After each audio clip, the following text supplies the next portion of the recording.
नमस्कार दोस्तों। एडमिशन स्वीकृति के बारे में बहुत कुछ हम लोग पढ़ चुके हैं और आज मैं आपको एक इंटरेस्टिंग बात बताना चाहता हूँ। और उससे पहले आपको छोटा सा ब्रीफ में मैं बताऊंगा कि एक्चुअल में एडमिशन क्या होता है। जनरली तो ये जिस पर्सन ने ऐसा स्टेटमेंट दिया वो एडमिशन बना, एडमिशन रेलेवेंट होगा, सेक्शन 19 बताती है और 20 भी बताती है। और उसी व्यक्ति के अगेंस्ट प्रूव किया जा सकता है, प्रूव किया जा सकता है। रेलेवेंट नहीं होगा उस व्यक्ति के अगेंस्ट, उस व्यक्ति के अगेंस्ट साबित किया जा सकता है जिसने ऐसा स्टेटमेंट दिया है। अब मैं आपको एक सिचुएशन में डालता हूं, अपने आप को उस सिचुएशन में बैठाकर देखना जरा कि सपोज आपसे कोई एक नेग्लिजेंट एक्ट हो गया, आपसे एक कोई लापरवाही भरा एक कोई कार्य हो गया है जिसके कारण एक किसी दूसरी पार्टी ने आपके अगेंस्ट एक कंपनसेशन के लिए सूट डाल दिया। सपोज ए ने आपके अगेंस्ट एक सूट फाइल किया है कंपनसेशन के लिए और इस कंपनसेशन का अमाउंट उसने रखा है 10 लाख। कोर्ट में ऐसा सूट डाल दिया ए ने आपके अगेंस्ट कि मुझे 10 लाख रुपए आपसे दिलवाए जाएं क्योंकि आपने एक ऐसा एक्ट किया है जो नेग्लिजेंट एक्ट था और जिस एक्ट के कारण इस ए को कहता है कि मुझे इंजरी हो गई है और उस इंजरी को उसी पोजीशन में वापस ले जाना हो जैसे पहले ए था, तो उसके लिए 10 लाख रुपए कंपनसेशन ए को चाहिए। अब आप ये कहते हैं जब कोर्ट में सूट गया तो आपने अपने द्वारा किए गए नेग्लिजेंट एक्ट को एडमिट नहीं किया, अर्थात आपने एडमिशन नहीं किया क्योंकि आप समझदार हैं, क्योंकि आपने हमारी क्लास पढ़ी हुई है। जैसे ही आप एडमिशन करेंगे कि हाँ मैं नेग्लिजेंट था, तो ये एडमिशन हो गया, आपने किया है और इस सूट में आपके अगेंस्ट चला जाएगा, तो सेल्फ हार्मिंग हो गया, स्वयं हानिकारक हो गया। अब ये आपके अगेंस्ट ये तो प्रूव करने में सफिशिएंट है कि आप नेग्लिजेंट थे। अब नेक्स्ट क्वेश्चन इतना बच जाएगा बस कि इसके लिए कंपनसेशन अमाउंट कितना दिलवाया जाए ए को आपसे।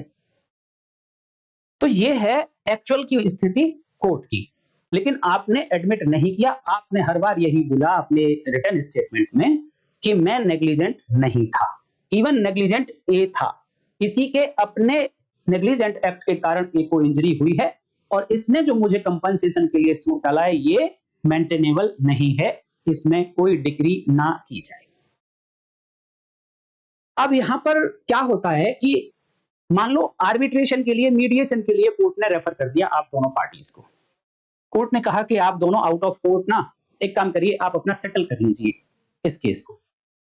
तो आप दोनों पार्टीज बैठे, ए और आप बैठे, और आपको कंसिलिएशन के लिए कोई एक और पर्सन सपोज बी बैठ गया मीडिएशन कराने के लिए आप लोगों के बीच में। अब जब आपने मीडिएशन शुरू किया तो आपने उस मीडिएशन में कह दिया कि भाई देखो, आप कोर्ट में मांग रहे हो मेरे से 10 लाख रुपए, मैं आपको 10 लाख रुपए तो नहीं दे सकता। हाँ, अगर आप 5 लाख रुपए मेरे से लेते हो तो मैं मान लेता हूं कि मेरा एक्ट नेग्लिजेंट एक्ट था। यहीं पर ए कहता है कि नहीं, मुझे तो 7 लाख रुपए चाहिए, कम से कम 7 लाख तो मुझे चाहिए, तभी मैं अपना केस विड्रॉ करूंगा, वापस लूंगा, अदरवाइज मैं अपना केस वापस नहीं लूंगा। ये सारी बातें किसने सुनी? ये सारी बातें बी ने सुन ली, या यहां पर कोई और भी लोग बैठे थे उन सभी ने ये सारी बातें सुन ली। अब क्वेश्चन ये आता है कि ये मीडिएशन हो गया फेल, सेटलमेंट नहीं हुआ, वापस से वहीं पहुंच गए कोर्ट में जहां पर सूट चल रहा था। अब ये ए कहता है कि मीडिएशन के दौरान जब सेटलमेंट चल रहा था उस दौरान आपने एडमिट किया था कि ये नेग्लिजेंट था, आप नेग्लिजेंट थे, ऐसा आपने एडमिट किया था। कहां किया था? मीडिएशन प्रोसीडिंग्स में। किसके सामने किया? बी के सामने किया और बहुत सारे लोगों के सामने किया। तो आपका एडमिशन हो गया वो, और इस सूट में आपके अगेंस्ट अगर देखा जाए तो आपके अगेंस्ट पढ़ा जाएगा, आपके अगेंस्ट प्रूव किया जा सकता है, और प्रूव करने के लिए एविडेंस लानी होगी।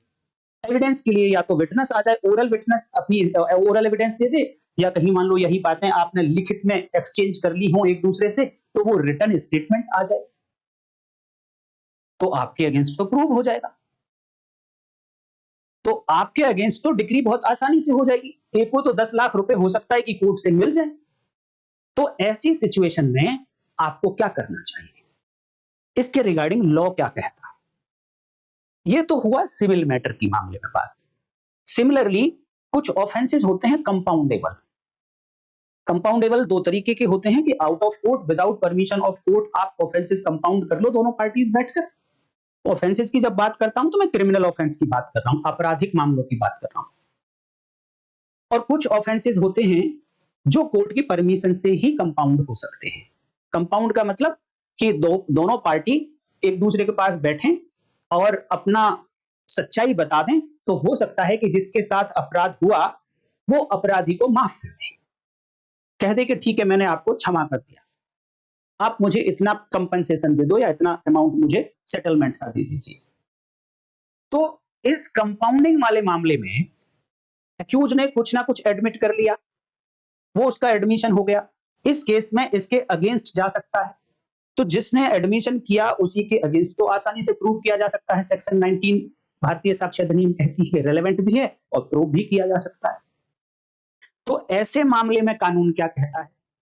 और एक तीसरी सिचुएशन जो क्रिमिनल मामलों में ही होती है, एक आपने सुना होगा शब्द प्ली बार्गेनिंग।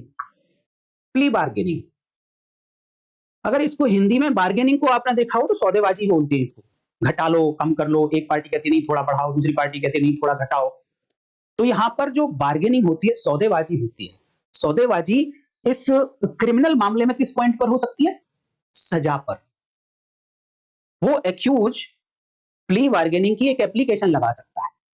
पहले यही एप्लीकेशन जब पुराना लॉ था, सीआरपीसी था, जब 265 कैपिटल बी सीआरपीसी में ये एप्लीकेशन प्ली बार्गेनिंग की लगती थी। अब नए कानून में भारतीय नागरिक सुरक्षा संहिता में यही सेक्शन 290 हो गई है। यहां पर एक एप्लीकेशन एक्यूज लगाता है कोर्ट के सामने कि मैं इस ऑफेंस में, इस केस में प्ली बार्गेनिंग करना चाहता हूं। प्ली बार्गेनिंग का मतलब है कि मैं अपना गिल्ट एक्सेप्ट कर लूंगा, कि मैंने ये अपराध किया है ऐसा मैं स्वीकार कर लूंगा, एडमिट कर लूंगा, और ये एक एडमिशन हो जाएगा। और एडमिशन से अगली स्टेज कन्फेशन भी हो जाएगा, संस्वीकृति भी हो जाएगी। लेकिन ये कहता है कि मैं ऐसा जब करूंगा कि जब आप मुझे सजा मिनिमम साइड की दे देंगे। जैसे पनिशमेंट क्या होती है, up to 3 years, up to 3 years, up to 7 years, इस तरीके से पनिशमेंट होती है। तो वो ये कहता है कि अप टू 3 इयर्स का मतलब मुझे एक दिन की पनिशमेंट भी मिल सकती है, या फिर कभी कभी लिखा होता है अप टू 3 इयर्स और फाइन और बोथ, या तो जुर्माना या दोनों, या केवल और केवल 3 साल तक की सजा। तो ऐसे मामले में कहता है कि कम से कम जो सजा है वो जुर्माने की है, फाइन की है। हाँ, मैं अपना गिल्ट एक्सेप्ट कर लूंगा, बट मुझे कम से कम सजा दे दी जाए। क्या कर रहा है ये, सजा के ऊपर बार्गेनिंग कर रहा है। कहता है सजा मुझे कम से कम दे दो। अब मर्जी कोर्ट की है, दूसरी पार्टी कंप्लेनेंट की है, किस प्ली बार्गेनिंग में प्रोसिक्यूटर की है, कि वो इस प्ली बार्गेनिंग में कितना सपोर्ट करते हैं, कितना इसको कहते हैं कि यस आप मिनिमम फाइन देकर आप इसको गिल्ट एक्सेप्ट करो, केस डिस्पोज ऑफ, आप अपने घर जाइए, कंप्लेनेंट के साथ सेटलमेंट कर लीजिए जो विक्टिम है। तो अल्टीमेटली जो यहां पर इसने एप्लीकेशन लगाई सेक्शन 290 बीएनएसएस, यहां पर उसने अपने गिल्ट को एक्सेप्ट कर लिया, एक तरीके का एक एडमिशन किया है, स्वीकृति की है। और क्योंकि गिल्ट एक्सेप्ट किया है, अपना अपराध स्वीकार किया है, तो ये कन्फेशन संस्वीकृति भी हो गई। अब मान लो कि ये प्ली बार्गेनिंग फेल हो गई, प्ली बार्गेनिंग सक्सेस नहीं हो पाई, तो क्वेश्चन ये है कि इस एक्यूज ने रिटर्न में एक्सेप्ट किया था प्ली बार्गेनिंग की एप्लीकेशन में कि यस मैं अपराधी हूं, मैंने अपराध किया था, ऑफेंस किया था, तो ये तो एडमिशन हो गया। एडमिशन सेक्शन 19 के अकॉर्डिंग रिलेवेंट है, इवन कन्फेशन भी हो गया। मैं आगे भी बताऊंगा आपको कि कन्फेशंस, जो कन्फेशंस एक्सप्रेसली हिट नहीं है, बार नहीं है, वो कन्फेशन भी कहां रिलेवेंट होंगे, सेक्शन 19 भारतीय साक्ष्य अधिनियम में ही रिलेवेंट होंगे। अब आप कहेंगे कैसी बात कर रहे हो आप, यस मैं ठीक बात कर रहा हूं। मैं नेक्स्ट वीडियो में आपको प्रूव करके दिखाऊंगा कि वो कन्फेशंस जो एक्सप्रेसली हिट नहीं है, जिस तरीके से आप पढ़िए सेक्शन 25 इंडियन एविडेंस एक्ट, जो आज की डेट में सेक्शन 23 भारतीय साक्ष्य अधिनियम हो गई है, जहां पर कहा गया कि अगर एडमिशन गिल्ट का किसी एक्यूज ने पुलिस से किया है तो वो बार है, वो प्रूव नहीं किया जा सकता, इवन रेलेवेंट होने के बावजूद प्रूव नहीं किया जा सकता। इसी तरीके से अगर एक्सप्रेसली और सेक्शंस हैं, अगली वीडियो में बात करूंगा डिटेल से, अगर एक्सप्रेसली हिट नहीं है, बार नहीं है वो कन्फेशन, तो फिर वो कन्फेशन भी सेक्शन 19 भारतीय साक्ष्य अधिनियम में ही प्रूव होगा और वहीं पर वो रेलेवेंट है। डिटेल में समझाऊंगा दोस्तों। तो मेरा क्वेश्चन ये है कि सेक्शन 290 बीएनएसएस में जो एप्लीकेशन लगाई एक्यूज ने और उसने अपने गिल्ट को एक्सेप्ट किया और प्ली बार्गेनिंग लास्टली फेल हो गई, सक्सेस नहीं हुई, अब ट्रायल चलेगा, तो ये प्ली बार्गेनिंग की एप्लीकेशन में जो उसने गिल्ट एक्सेप्ट किया, ये एडमिशन उसके अगेंस्ट प्रूव किया जा सकता है। रिटर्न में कर लिया, कोर्ट को दे दिया है, अब तो सब्सटेंटिव एविडेंस हो गया ये, और कोर्ट को सिर्फ एक ही बात देखनी है कन्फेशन के मामले में कि ये वॉलंटरीली है क्या। अगर वॉलंटरीली है तो सफिशिएंट है अकेला ही सजा देने के लिए। तो ऐसे मामले में जब भी आप, भगवान ना करे, आपका सामना कभी ऐसी प्रोसीडिंग्स में पड़े, तो आपको क्या करना होगा, इसके लिए कानून क्या कहता है। आज ऐसे ही कुछ फैक्ट के बारे में नेक्स्ट सेक्शन हमारी रहेगी दोस्तों। लास्ट वीडियो में हमने पढ़ लिया था सेक्शन 20 भारतीय साक्ष्य अधिनियम, तो आज इन सब का जवाब देगी सेक्शन 21 भारतीय साक्ष्य अधिनियम। और दोस्तों आपको ये वीडियो पूरा देखना चाहिए, बहुत अच्छे से देखना चाहिए। हालांकि आप दूसरे लोगों से पढ़ेंगे तो आपको 2-4 मिनट में ये सेक्शन एंड हो जाएगी, उससे ज्यादा कुछ है नहीं बताने के लिए, बट मेरे पास बहुत कुछ है यहां पर बताने के लिए। इतना कुछ है कि आप शायद सुनते सुनते थक जाओगे, बट मैं जल्दी ही कंक्लूड कर दूंगा। मैं भी आपको बहुत ज्यादा बोर नहीं करूंगा, बट बोर होने के साथ साथ आप बहुत कुछ सीख कर भी जाओगे। तो मैं आपको लेकर चलता हूं दोस्तों सेक्शन नंबर 21 भारतीय साक्ष्य अधिनियम। तो देखिए ये है सेक्शन 21 भारतीय साक्ष्य अधिनियम बीएसए। अब इसका हेडिंग देखिए, admission in civil cases when relevant. स्वीकृति सिविल वाद में कब सुसंगत होती है। हेडिंग से अगर आप देख रहे होंगे तो ये सेक्शन केवल और केवल सिविल मामलों के लिए है, क्रिमिनल मामलों के लिए नहीं। लेकिन मैंने अभी पीछे आपको 3 एग्जांपल दिए जिनमें से केवल एक सिविल था, बाकी 2 तो क्रिमिनल थे। तो क्या उन पर यह सेक्शन एप्लीकेबल नहीं होती है? इसका जवाब मैं आपको विद प्रूफ दूंगा दोस्तों, और ध्यान से आप नोट भी करते जाइए, बहुत सारी इंपॉर्टेंट बातें इसके अंदर छिपी हुई हैं। तो पहली बात तो कि ये पिछली सेक्शन जब हमने देखी तो वहां पर कहा हमने कि ओरल एडमिशन कब सुसंगत होगा, और यहां पर कह रहे हैं कि admission not oral not written, ना मौखिक ना लिखित, केवल स्वीकृति सिविल मामलों में कब सुसंगत होगी। तो क्या भैया जो सेक्शन 20 में हमने बातें कही थी, क्या वो सिविल मामलों के लिए नहीं थी? केवल और केवल सिविल मामलों के लिए सेक्शन 21 ही है क्या? या फिर सेक्शन 19 देखें, वहां पर भी ये था कि स्वीकृति कब रेलेवेंट है और कब प्रूव की जा सकती है। वहां पर भी कोई सिविल और क्रिमिनल मामले की बात नहीं हुई थी। तो क्या केवल सिविल के लिए सेक्शन अकेली है 21, या सेक्शन 19 एंड सेक्शन 20 भी सिविल के लिए हैं और क्रिमिनल के लिए भी हैं? इसके बारे में क्या कानून है? तो पहले पढ़ेंगे सेक्शन 21। हेडिंग आप समझ गए होंगे, लैंग्वेज देखिए, in civil cases no admission is relevant. In civil cases no admission is relevant. Civil मामलों में, दीवानी मामलों में स्वीकृति सुसंगत नहीं होगी। कब? कंडीशन है इसके आगे, इफ, यदि। अगर आप इस यदि को छोड़ देंगे तो ऐसे लगता है कि एडमिशन तो रेलेवेंट है ही नहीं सिविल मामलों में। नहीं, सिविल मामलों में एडमिशन रेलेवेंट है, सुसंगत है, बट केवल और केवल एक कंडीशन है, ये यहां पर तब सुसंगत नहीं होगी। कब नहीं होगी? देखिए, if it is made, it का मतलब क्या है दोस्तों? Admission. If it is made either upon an express condition that evidence of it, again it admission है, that evidence of admission is not to be given. यहां पर कहा गया है कि ये कब किया गया था। इफ इट इज मेड, कब किया गया? ये इट इज मेड का मतलब एडमिशन तो कर लिया गया, स्वीकृति तो कर ली गई, लेकिन कब करी गई?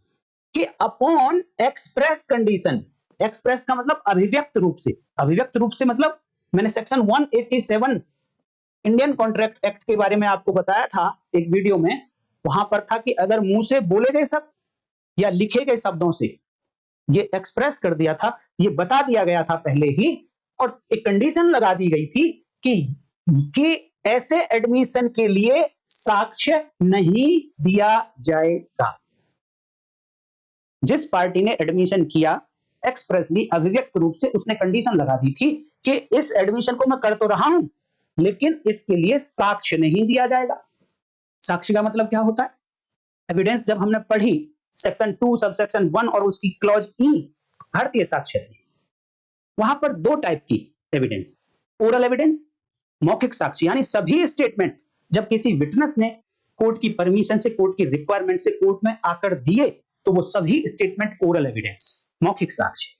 या फिर दूसरा पार्ट वहां पर लिखा गया है कि सारे डॉक्यूमेंट्स जो कोर्ट के सामने प्रोड्यूस किए गए for the purpose of inspection of the court, court के निरीक्षण के उद्देश्य से कोर्ट के सामने पेश किए गए सभी दस्तावेज दस्तावेजी साक्ष्य कहलाते हैं।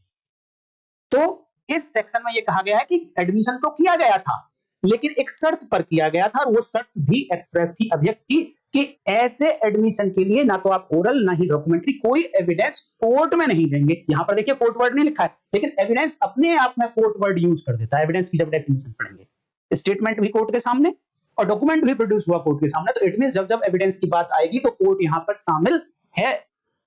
तो एविडेंस नहीं दी जाएगी, ऐसी शर्त लगाने के बाद अगर कोई एडमिशन किया गया था तो वो एडमिशन रेलेवेंट नहीं होगा। देखो रेलेवेंसी पर बार लगाया है, प्रूव करने की बात तो नहीं हो रही ना यहां पर। मेरे व्यूअर हैं आप, तो आप वर्ड्स पर ध्यान देंगे। यहां पर रेलेवेंसी पर बार लगाया है कि वो सुसंगत ही नहीं होगा, और अगर कुछ सुसंगत नहीं है तो उसके लिए तो एविडेंस वैसे ही नहीं दी जा सकती।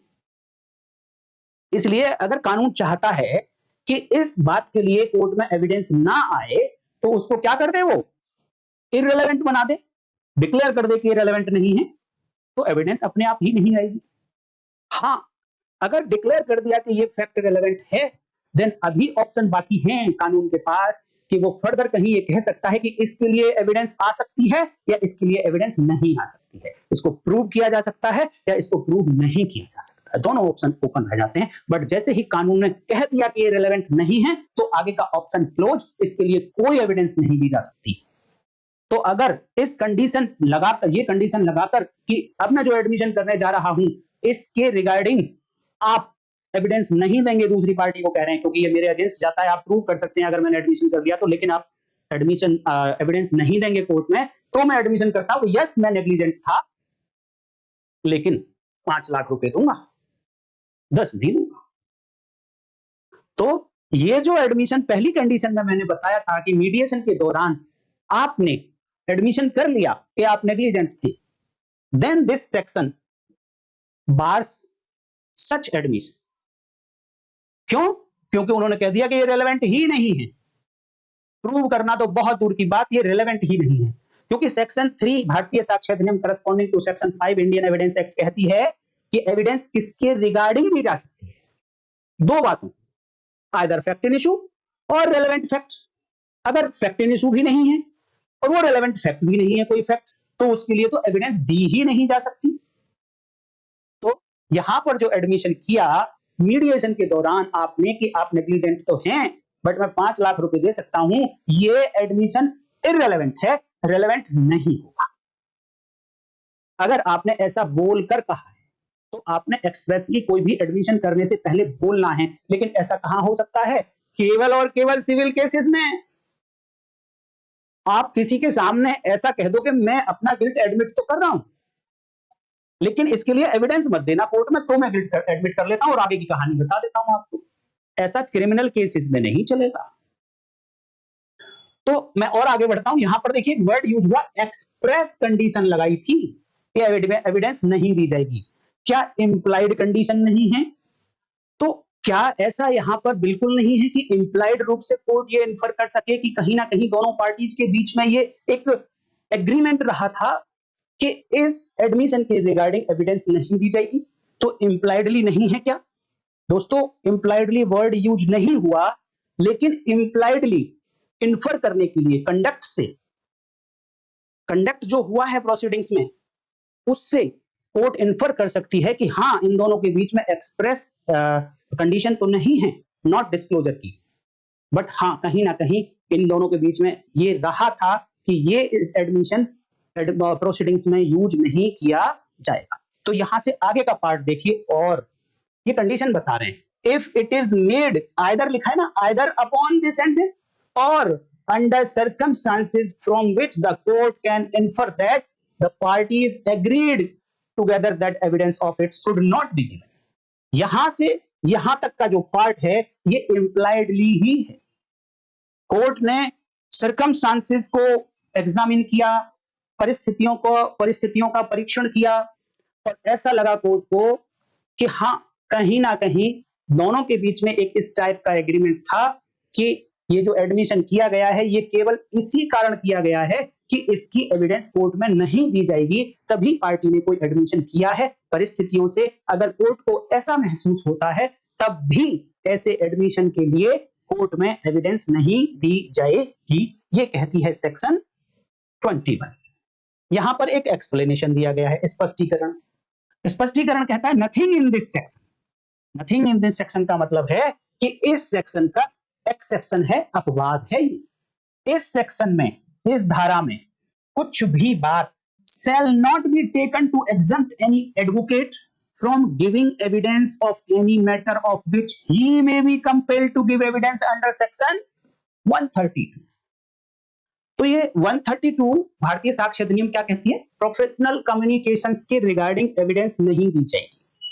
और किसको, कौन नहीं देगा? देखिए बात, एक बात ध्यान रखिए, अगर फैक्ट रिलेवेंट बता दिया गया है उस रिलेवेंसी वाले पार्ट में, तो अब इसके लिए एविडेंस दी जा सकती है क्योंकि सेक्शन नंबर 3 ऐसा कहती है।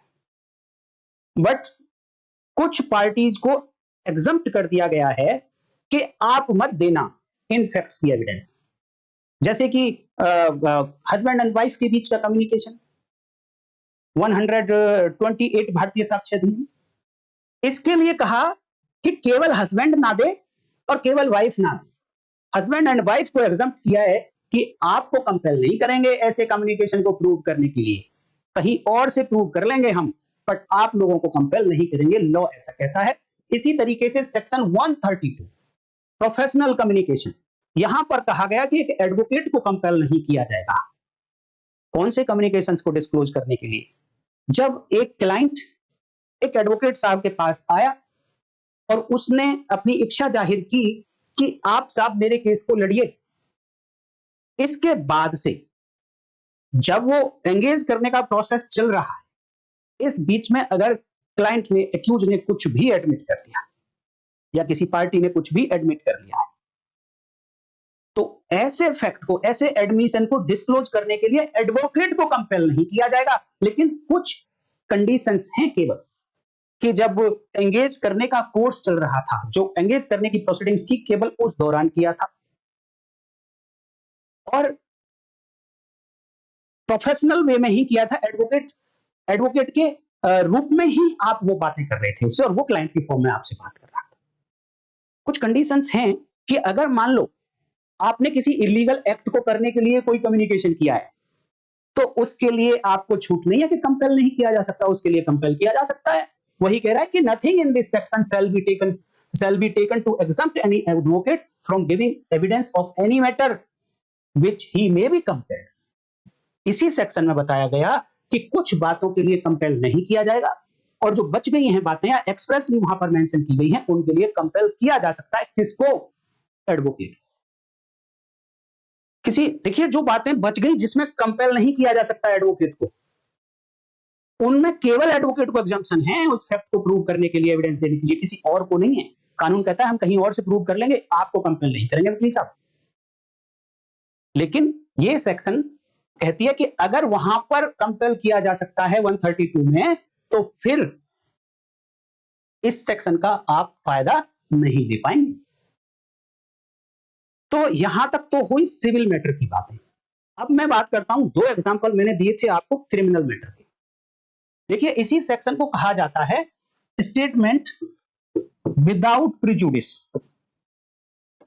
विदाउट प्रिजुडिस, विदाउट प्रिजुडिस का मतलब है दोस्तों, तो विदाउट पूर्वाग्रह, बिना पूर्वाग्रह के अगर कोई स्टेटमेंट किया गया है तो फिर वो यहां पर एडमिसिबल नहीं होगा, रिलेवेंट नहीं होगा। एडमिसिबल मैंने गलत बोल दिया, रिलेवेंट नहीं होगा, तो फिर वो उसके लिए एविडेंस तो कोई एडमिसिबल हो ही नहीं सकती। अब बात करते हैं कि क्या ये क्रिमिनल मामलों में क्या छूट देता है ये सेक्शन 21। तो आप इसके ओपनिंग सेंटेंस देखिए, मैं एक बार इसको क्लियर कर देता हूं। ओपनिंग सेंटेंस से जब आप देखेंगे तो लिखा हुआ है in civil cases, it means section 21 is applicable only and only in civil cases, not for criminal cases. आपराधिक मामलों पर ये सेक्शन 21 एप्लीकेबल नहीं होती है। यही सेक्शन भारतीय साक्ष्य अधिनियम में 23 हुआ। अर्थात आपसे क्वेश्चन पूछा जाए तो आप बिल्कुल विदाउट हेजिटेशन आप कहिए कि सेक्शन 21 क्रिमिनल मामलों पर बिल्कुल भी एप्लीकेबल नहीं होती है। तो मैंने जो दो एग्जांपल दिए, सेकंड एग्जांपल था कंपाउंडेबल मामलों के लिए, क्षम्य, शायद इसको हिंदी में क्षम्य अपराध कहते हैं, कि जिनमें क्षमा किया जा सकता, ऐसे अपराधों को अगर सेटलमेंट के दौरान कंपाउंडेशन, कंपाउंड करने के प्रोसेस के दौरान अगर कोई एडमिशन कर लिया तो वो उससे बच नहीं पाओगे। वो एडमिशन अगर हो गया तो वो एडमिशन प्रूव किया जा सकता है, वो इररिलेवेंट नहीं होगा, वो रिलेवेंट है भैया सेक्शन 19 में। तो आप ध्यान दीजिए, कभी भी कंपाउंड करने के दौरान अपनी पार्टीज को थोड़ा समझाइए कि वो एडमिशन बड़ा सोच समझ के करें, क्योंकि वो एडमिशन रिलेवेंट है, और जब रिलेवेंट है तो उसको प्रूव किया जा सकता है, उसके लिए एविडेंस दी जा सकती है। अब तीसरा एग्जांपल दिया था मैंने प्ली बार्गेनिंग का। प्ली बार्गेनिंग में सेक्शन 290 यहां पर एप्लीकेशन लगाई थी, BNSS। सौदेबाजी कर रहे हैं किस बात के लिए? सजा के लिए, कि मुझे कम से कम सजा दे दी जाए, मैं अपना गिल्ट एक्सेप्ट कर लूंगा, ऐसा एक्यूज रिटर्न में एक एप्लीकेशन लगाता है। तो क्या ये एप्लीकेशन पर सेक्शन 21 एप्लीकेबल है? देखिए ये क्रिमिनल मामला है दोस्तों, और क्रिमिनल मामले पर सेक्शन 21 बिल्कुल भी एप्लीकेबल नहीं होती है। तो क्या ये तो कोर्ट के सामने एप्लीकेशन लगी है, गिल्ट अपना एक्सेप्ट किया है, प्ली बार्गेनिंग फेल हो गई है, तो एडमिशन इसके अगेंस्ट प्रूव किया जा सकता है, और केवल जज को एक बात देखनी है कि वॉलंटरी है क्या, स्वेच्छा से किया गया नहीं किया गया। अगर पाया कि स्वेच्छा से किया गया तो सजा देने के लिए सफिशिएंट है। लेकिन इसी चैप्टर में, प्ली बार्गेनिंग वाले ही चैप्टर में एक सेक्शन है 299, यहां पर एक्सप्रेसली लिखा गया है कि इस सेक्शन में कुछ भी लिखा गया, ये एप्लीकेशन केवल और केवल इसी चैप्टर के लिए, इट मींस प्ली बार्गेनिंग के लिए ही यूज होगी और कहीं यूज नहीं होगी। एक्सप्रेसली सेक्शन 299 में लिख दिया गया है। यही सेक्शन पहले 265 एंड के हुआ करते थे, 265 के कैपिटल के। अर्थात कि प्ली बार्गेनिंग की एप्लीकेशन में गिल्ट एक्सेप्ट करने में कोई बुराई नहीं है, वो केवल और केवल प्ली बार्गेनिंग वाले चैप्टर तक ही सीमित है, इसके बाहर उसका कोई यूज नहीं है, यूजलेस है, वो रेलेवेंट नहीं है, ना उसको प्रूव किया जा सकता है। अगर प्ली बार्गेनिंग फेल होगी तब भी कोई बात नहीं है। वो पीछे जो मीडिएशन वाली बात मैं कर रहा था कि मीडिएशन में आपने कुछ भी एक्सेप्ट कर लिया है, तो उसको क्यों प्रूव नहीं किया जा रहा, क्यों रेलेवेंट नहीं बनाया जा रहा है? उसके पीछे का कारण ये है, आप सेक्शन 81 पढ़िए। 81 आर्बिट्रेशन एंड कंसिलिएशन एक्ट है 1996 का, उसके सेक्शन 81 पढ़ेंगे तो यहां पर ये लिबर्टी दी गई है कि अगर आर्बिट्रेशन के दौरान कुछ कोई एडमिशंस किए गए, मीडिएशन के दौरान किए गए, तो उनको ये सेक्शन प्रोटेक्ट करेगी, बल्कि वहीं पे एक्सप्रेसली लिखा है कि उसको एविडेंस के तौर पर यूज नहीं किया जाएगा, उसको एविडेंस नहीं दी जाएगी उसके रिगार्डिंग। और इसके पीछे का जो पर्पज है, वो पर्पज क्या है? उसके पीछे का पर्पज है कि अगर मान लो ऐसी लिमिटेशन ना लगाई जाए, ऐसा बार ना लगाया जाए, तो कोई भी व्यक्ति आउट ऑफ कोर्ट इस डर से सेटलमेंट ही नहीं करेगा कि मेरा एडमिशन हो जाएगा, सेटलमेंट फेल हो गया तो ये सेटलमेंट, ये एडमिशन प्रूव हो जाएगा मेरे अगेंस्ट और सजा मिल जाएगी। इस डर से डिस्करेज हो जाएंगे लोग और सेटलमेंट नहीं करेंगे, कोर्ट्स पर बर्डन बढ़ता चला जाएगा। तो लोगों को, पार्टीज को एनकरेज करने के लिए ये एक ऐसा प्रोविजन बनाया गया है दोस्तों। सेक्शन 21 इस तरीके का प्रोविजन बनाया है, पार्टीज को एनकरेज किया जाए कि वो आउट ऑफ कोर्ट सेटलमेंट कर सकती हैं उनके द्वारा किए गए एडमिशंस के लिए एविडेंस नहीं दी जाएगी, और लेकिन ऐसा उनको पता होगा तब हो पाएगा ये एनकरेजमेंट।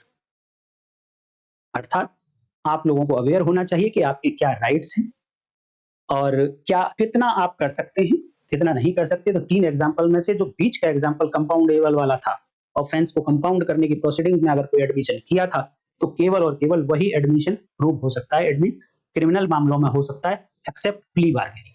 प्ली बार्गेनिंग के लिए एक्सप्रेस प्रोविजन बनाया गया सेक्शन 299 भारतीय नागरिक सुरक्षा संहिता बीएनएसएस में। अगर मैं गलती से कभी पीछे बीएसए बोल गया हूं तो आप इसको करेक्ट कर लीजिए।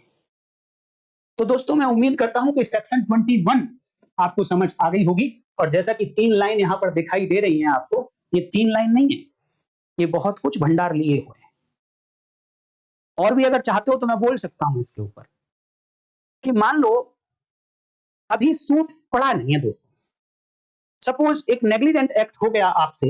मैं इसको फिर से क्लियर करता हूं, आप कहोगे कि वीडियो को फिर लंबी कर रहे हैं आगे, बट मेरा मन कर रहा है कि मैं आपको पूरा बताऊं। आपसे एक नेग्लिजेंट एक्ट हो गया और ए के अगेंस्ट हुआ है। अब आपसे ए कंपनसेशन मांग रहा है आउट ऑफ कोर्ट, अभी तक सूट फाइल नहीं किया है, सूट फाइल नहीं हुआ अभी तक, आउट ऑफ कोर्ट कंपनसेशन मांग रहा है। अभी तक मीडिएशन में मामला नहीं गया, आपस में बातें चल रही है। यहां पर आपने बात को बनाने के लिए कि मामला कोर्ट में ना जाए, लिटिगेशन ना हो, आपने कहा कि ठीक है भाई, गलती से मेरे से ऐसा हो गया है, मैं तुमको कंपनसेट कर देता हूं। जैसे ही ए ने देखा कि ये तो आ गया घुटनों पर, तो अब मैं कुछ भी मांग लेता हूं। देन ए ने ऐसा अमाउंट मांग लिया जो आप बोले कि नहीं यार, इससे तो तुम सूट डाल दो, मैं वही जवाब दूंगा। तो यहां जो इसने एडमिशन किया बिफोर सूट, क्या ये यहां पर यूज किया जा सकता है? तो दोस्तों इंग्लैंड का एक रूल है, rule of opening shot, rule of opening shot. वो ये कहते हैं कि प्रोसीडिंग्स को रोकने के पर्पज से ऐसा इसने एडमिशन किया था कि कोर्ट पे बर्डन ना बढ़े। जो पर्पज है उस पर्पज को ही सर्व कर रहे हैं कहीं ना कहीं, बेशक सूट अभी तक नहीं डाला। तो ये रूल ऑफ ओपनिंग सूट है, शॉट है। तो यहां पर किए गए एडमिशंस भी इस सेक्शन में रेलेवेंट नहीं होंगे। तो उम्मीद करता हूं एक और नई बात आपको मिली होगी दोस्तों। अगर आपको इन्फॉर्मेशन अच्छी लगी है तो वीडियो को लाइक करिए, हाइप करिए, कमेंट करके जरूर बताइए। वीडियो में मैंने क्विज डाला हुआ है, इसका जवाब जरूर दीजिए। तो आज की वीडियो में इतना ही एडमिशन के रिगार्डिंग। हालांकि सेक्शन जब तक कन्फेशन है तब तक भी एडमिशन है, बट जैसा सब लोग कहते हैं वैसी ही अगर मैं बात करूं तो एडमिशन के रिगार्डिंग एक लास्ट सेक्शन रह गई है, section 31 Indian evidence act corresponding to section 25 भारतीय साक्ष्य अधिनियम, वो और करा दूंगा। लेकिन आप ध्यान दीजिए कि जहां जहां कन्फेशन की बात होती है वो भी एडमिशन ही है, और वो कन्फेशन भी जो कहीं एक्सप्रेसली बार नहीं है, वो भी सेक्शन 19 भारतीय साक्ष्य अधिनियम में रिलेवेंट है और उसको प्रूव किया जा सकता है। अगली वीडियो में बताऊंगा दोस्तों। नमस्कार, देखते रहिए लीगल लैंप। जय हिंद।